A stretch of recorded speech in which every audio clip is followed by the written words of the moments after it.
আমার কাছে খুব প্রিয় জায়গা। আমরা আমার বাবা মার 15 সন্তান, এখনো আমরা 10 জন বেঁচে আছি। আমার বড় ভাই লতিফ সিদ্দিকী দাইমা ছিলেন এই কোকড়াহারা। আমাদের আর কারো দাইমা নাই, আমাদের সবারই মা আছে কিন্তু দাইমা নাই। খুব লম্বা ছিলেন। আমি যতবার এই কোকড়াহারা এসেছি ওনার সঙ্গে আমার দেখা হয়েছে। মুক্তিযুদ্ধের সময় আমি ওই পাশে হাসোরা থেকে খুব সম্ভবত পায়ে হেঁটে কোকড়াহারার উপর দিয়ে বাস চালানো, সেখানে গিয়ে তারপর আমি আমার বাড়ি গিয়েছিলাম। কোকড়াহারা আমার কাছে খুবই প্রিয়।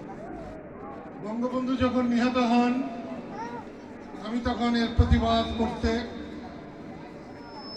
রুখে দাঁড়িয়েছিলাম। সেই সময়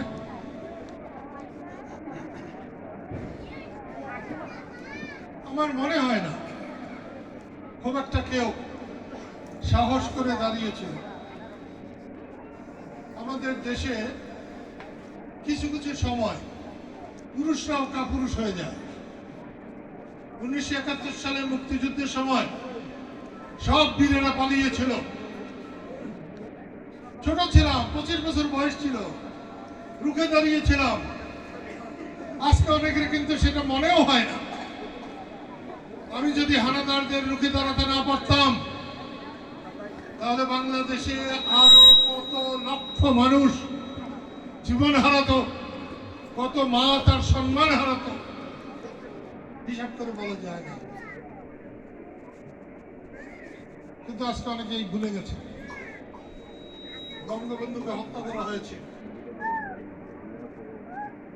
আওয়ামী লীগ, বঙ্গবন্ধুর কন্যা হাসিনা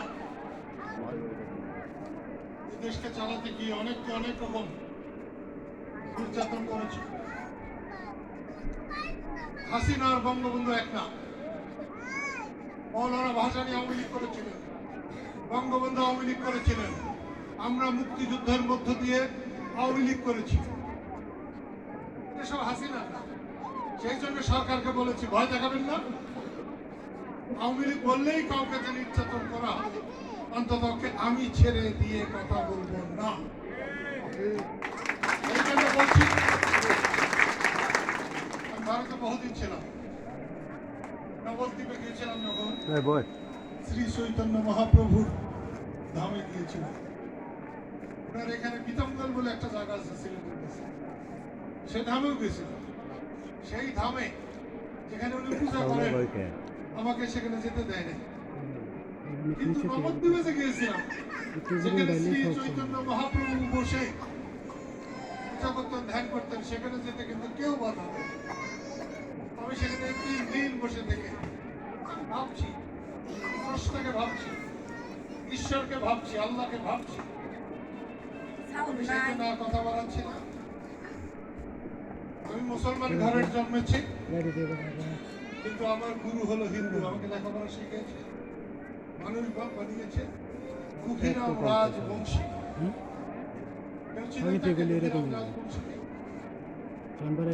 স্কুলের হেডমাস্টার ছিলেন দুঃখীরাম রাজবংশী, মির্জাপুরের বড়টি স্কুল। সেই জন্য বলছি, আমি আজকে এসেছি এই কালীহাতিতে যাতে জোর জুলুম না হয়, অত্যাচার না হয়, মানুষের ঘর বাড়ি দখল না হয়, মানুষ যাতে শান্তিতে থাকতে পারে, হিন্দুরা যাতে নিরাপদে চলতে পারে, সেই জন্য লতিফ সিদ্দিকীকে হাঁস মার্কায় একটা ভোট প্রার্থনা করার জন্য আমি এসেছি।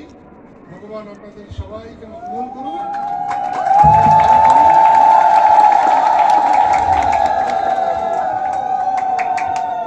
একটা কথা আমি বলি, আমি কখনো পালিয়ে বেড়াই নাই। যুদ্ধ হয়েছে করেছিলাম, বঙ্গবন্ধু নিহত হয়েছিলেন, প্রতিবাদ করেছিলাম, আজকেও প্রতিবাদ করে চলেছি। আমি একজন মুসলমান যেমন নামাজ পড়ে, একজন হিন্দু যেমন আরাধনা করে, আমি ঠিক অমনি করে রাজনীতি করি।